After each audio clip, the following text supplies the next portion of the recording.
प्रिय भक्तों, जय श्री सीताराम। भक्तों, कई लोग ये कहते हैं कि ईश्वर की इच्छा के बिना यहाँ एक पत्ता भी नहीं हिल सकता, अर्थात जो कुछ भी होता है वह ईश्वरीय प्रेरणा से होता है और प्रत्येक जीव ईश्वरीय प्रेरणा से ही हर प्रकार का कर्म करता है।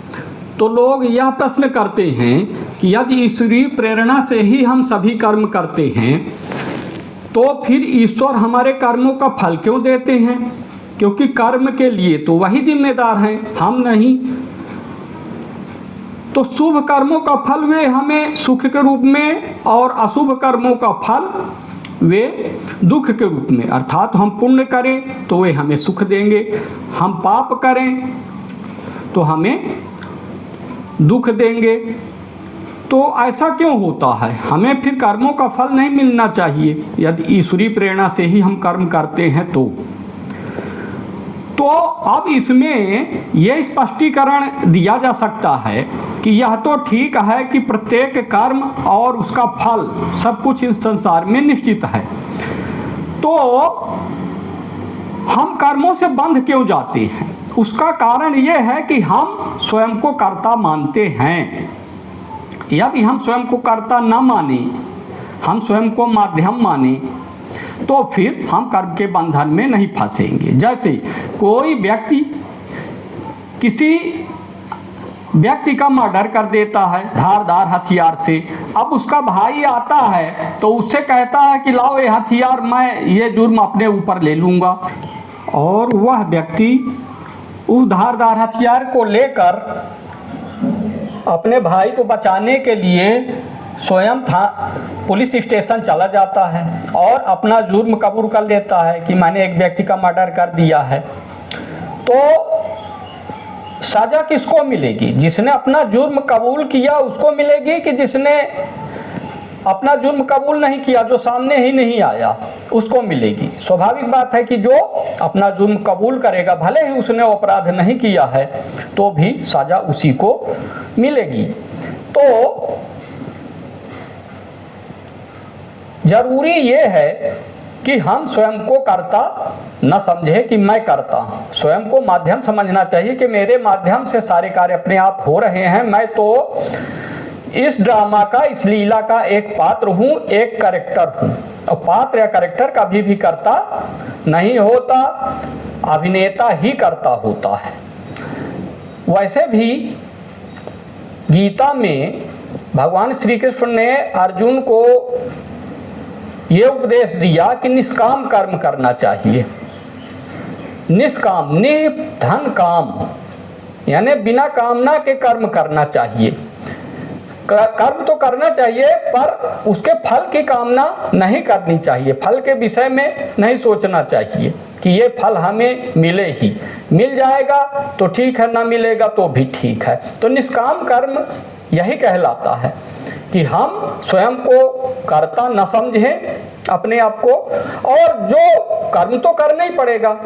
भगवान ने गीता में कहा कि बिना कर्म किए मनुष्य नहीं रह सकता, तो कर्म तो करना ही पड़ेगा, पर हम ना तो स्वयं को कर्ता समझे और ना उसके फल की कामना करें। कामना रहित होकर हम कर्म करें, अर्थात निष्काम कर्म, सकाम कर्म नहीं करें। यदि सकाम कर्म करेंगे तो वो कर्म अपना फल उत्पन्न करेगा ही। यदि हम निष्काम कर्म करेंगे, बिना किसी कामना के कर्म करेंगे, तो फल उत्पन्न नहीं होगा। और सबसे बड़ी बात, हम स्वयं को कर्ता समझे ही नहीं कि हम कर्ता हैं।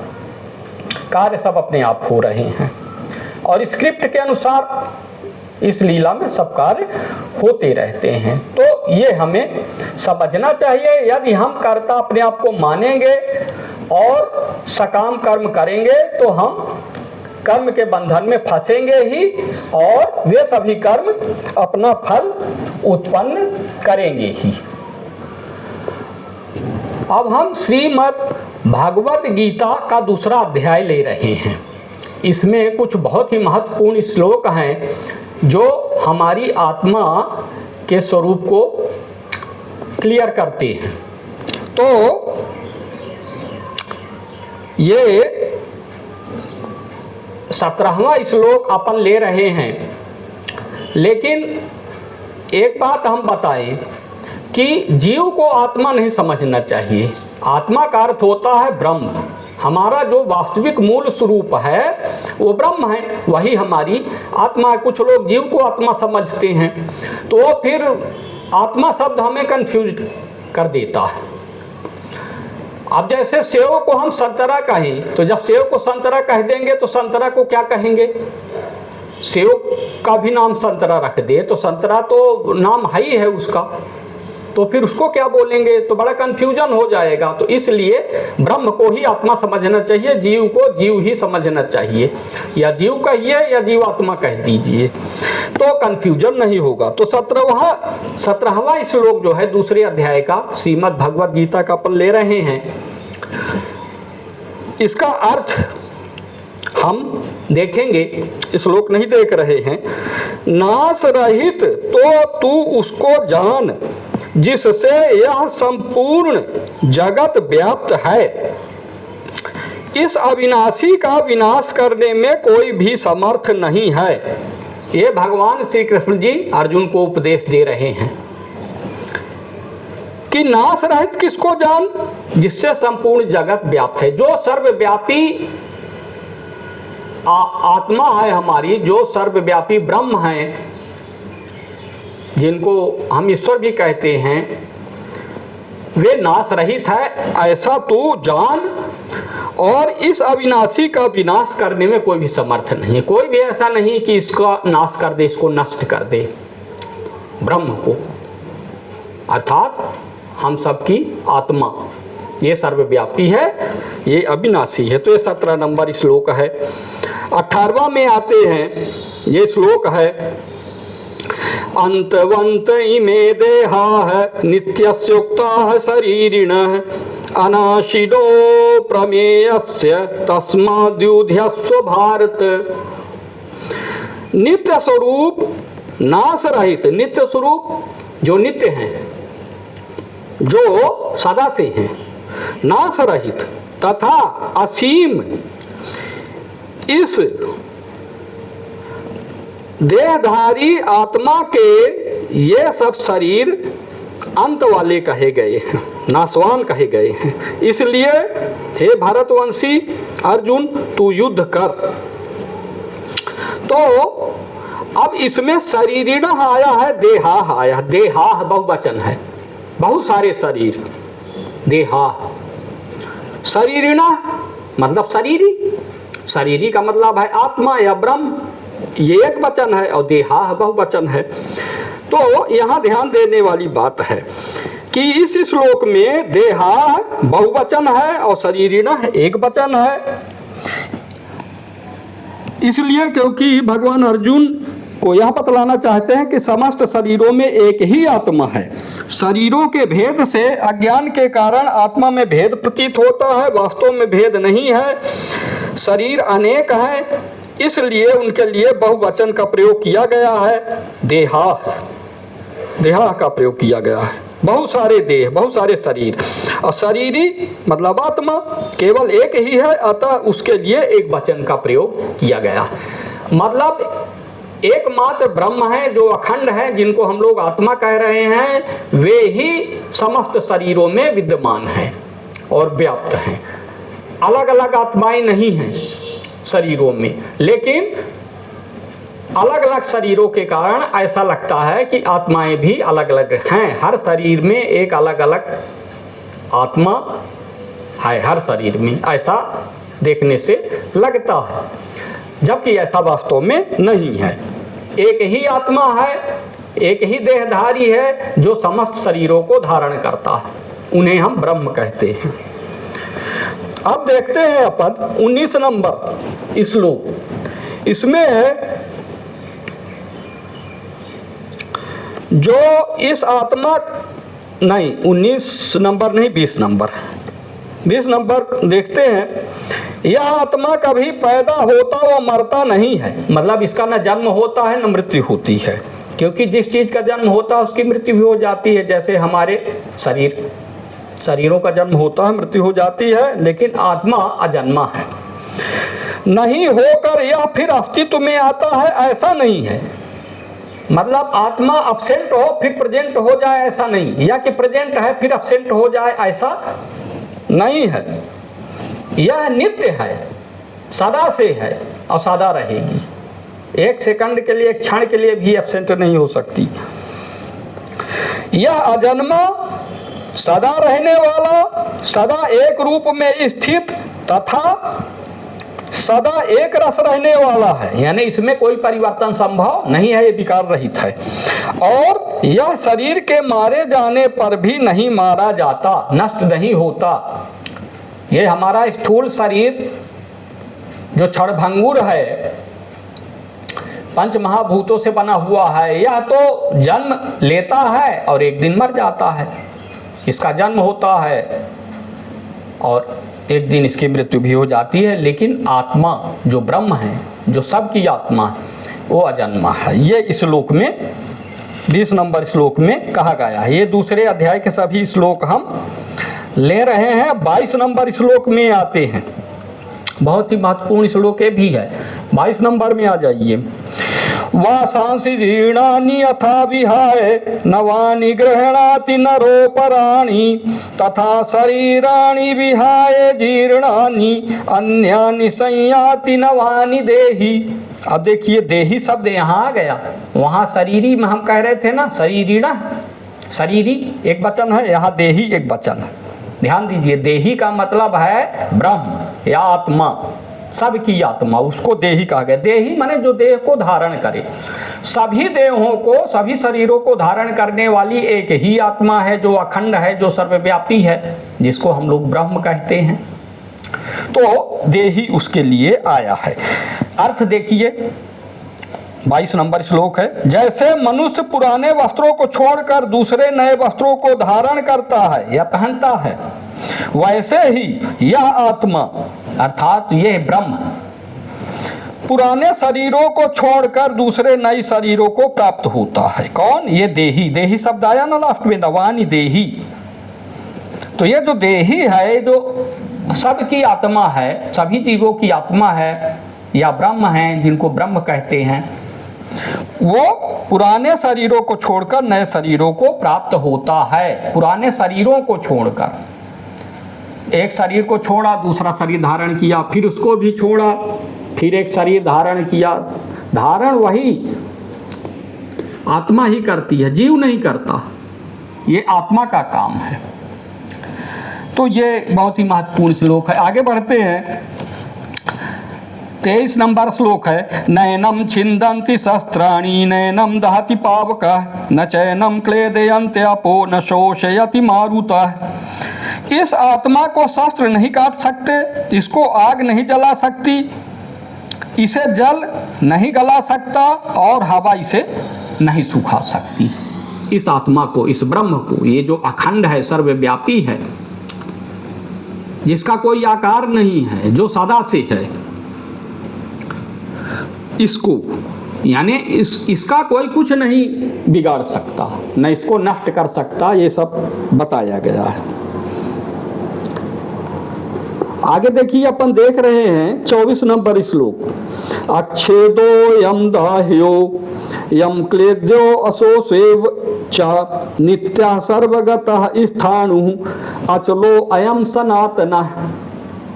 24 नंबर श्लोक है। यह आत्मा नहीं काटा जा सकता है, उसी प्रकार श्लोक है। जो नैनम छिन्दति जैसा है उसी प्रकार है, यानी यह काटा नहीं जा सकता कि तलवार से इसको काट दिया जाए। यह अखंड है। यह नहीं जलाया जा सकता, यानी आग से इसको नहीं जलाया जा सकता, न ही गलाया जा सकता है। निस्संदेह सुखाया भी नहीं जा सकता कि हवा इसको सुखा दे, ऐसा भी नहीं है। यह आत्मा नाश रहित है, इसका नाश नहीं हो सकता, यह नष्ट नहीं होता। सर्वव्यापी, कंपहीन, यानी न हिलने वाला, यह हिलता डुलता नहीं है, क्योंकि इसके हिलने के लिए कहीं जगह ही खाली नहीं है। ये सर्वव्यापी, सब जगह यही व्याप्त है। जब जगह खाली हो तब न हिलेगा। एक ही जगह स्थिर है, स्थिर है। ये हिलता डुलता नहीं, ना आता जाता है, क्योंकि ये सब जगह व्याप्त है, अखंड है। ये कहाँ जाएगा, कैसे हिलेगा? और सदा से रहने वाला अनादि है।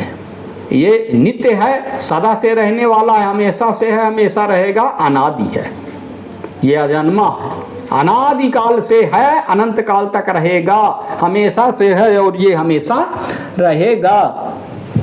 आगे देखते हैं अपन 25 नंबर श्लोक में है, यह आत्मा इंद्रियों द्वारा प्रत्यक्ष रूप से नहीं जाना जा सकता। ये जो आत्मा है, सर्वव्यापी ब्रह्म है, ये इंद्रियों का विषय नहीं है, इंद्रियां इन्हें जान नहीं सकती, मन के द्वारा भी नहीं सोचा जा सकता, इसे मन के द्वारा सोचा नहीं जा सकता, इसकी कल्पना नहीं की जा सकती, ये इसका अर्थ है। यह विकार रहित है, विकार रहित का अर्थात अपरिवर्तनशील, इसमें परिवर्तन नहीं हो सकता, जरा सा भी बदलता नहीं है कभी भी। इसलिए हे अर्जुन, इस आत्मा को जानकर, यहां लिखा है ना विदित्वैनम, लिखा है इसमें विदित्वैनम, यानी इस आत्मा को जानकर, तुम इस आत्मा को जानो। उपनिषदों में भी ऐसा लिखा है कि ब्रह्म को जानो। भगवान भी कह रहे हैं यहाँ पर, जानने के लिए कह रहे हैं कि अपनी आत्मा को तुम जानो, ब्रह्म को जानो जो तुम्हारा वास्तविक स्वरूप है, और जानकर तुझे शोक नहीं करना चाहिए। यह शोक नहीं करना चाहिए कि इस आत्मा की मृत्यु हो जाएगी, ये तो मरने वाला है नहीं, फिर शोक किसके लिए करना। और शरीर तो वैसे भी नाशवान है, एक दिन वैसे भी शरीर की मृत्यु हो जाती है। चलिए अब अपन देखते हैं 28 नंबर श्लोक है, हे भारत की संतान अर्जुन, सारे प्राणी जन्म से पहले बिना शरीर वाले थे और मरने के बाद बिना शरीर वाले होंगे। यानी शरीर, स्थूल शरीर तो मिलता है, बीच में कुछ समय के लिए रहता है, फिर नष्ट हो जाता है, लेकिन सूक्ष्म शरीर के साथ जीव रहता है। जीव सूक्ष्म शरीर के रूप में, अंतःकरण के रूप में रहता है। तो जन्म से पहले ये शरीर, स्थूल शरीर, हाड़ मांस और रक्त के बने हुए, ये जन्म से पहले नहीं थे और बीच में ही दिखाई दे रहे हैं, मृत्यु के बाद ये नहीं रहेंगे। तो फिर इस विषय में चिंता क्यों करनी चाहिए, शोक क्यों करना चाहिए? क्योंकि ये तो व्यक्ति है ही नहीं है, व्यक्ति तो अमर है, अविनाशी है, वो सबकी आत्मा है, वो एक है और वो ब्रह्म है, उनका नाश होना नहीं। तो शरीर को तुम आत्मा मत समझो, इसको व्यक्ति मत समझो, यह जड़ वस्तु है। ये जो हाड़ मांस रक्त का बना हुआ शरीर है, ये जड़ वस्तु है, इसका जन्म हुआ है, एक दिन इसकी मृत्यु तो होगी ही। तुम ना भी मारोगे, युद्ध ना करोगे तो भी इन शरीरों को नष्ट होना ही है। तो ये भगवान कह रहे हैं अर्जुन को।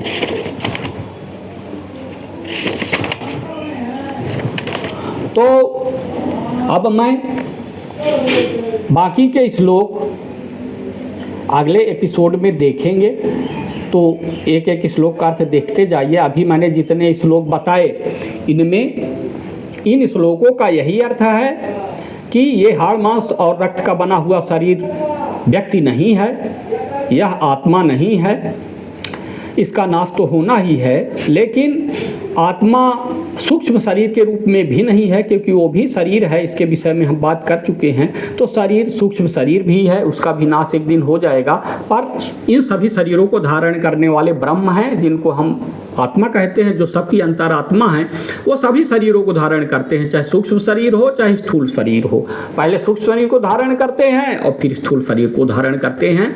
और वो आत्मा, वो देही, वो शरीरी सबकी कामन है, सब जीवों की कामन है। घोड़े के भी की भी वही आत्मा है, हाथी की भी वही आत्मा है, शेर की भी वही आत्मा है, सांप बिच्छू, जितने पक्षी हैं, जितने स्त्री पुरुष बच्चे हैं, सबकी आत्मा वही एक ही है, अलग अलग नहीं है। वो सबकी अंतरात्मा है, उन्हीं को हम ब्रह्म कहते हैं। तुम ऐसा जानो, वो सदा से हैं, सदा रहेंगे, उनका नाश कभी भी नहीं हो सकता। तो जब व्यक्ति का नाश ही नहीं होना है, व्यक्ति तो वही है, बाकी सब शरीर है, उनके अलावा शरीर ही शरीरों को धारण करती है, वही आत्मा है, तो उसका नाश तो होना नहीं है। फिर तुम शोक किसके लिए कर रहे हो? ये शरीर तो जो दिख रहे हैं ये सब वैसे ही नष्ट हो जाएंगे, इनके लिए शोक मत करो, ये वास्तविक व्यक्ति नहीं है, ये जड़ वस्तुएं हैं, इनका नाश होना निश्चित है। तो ये इसका सारांश है। आगे हम अगले इस एपिसोड में हम देखेंगे। तब तक के लिए जय श्री राम, जय श्री कृष्ण।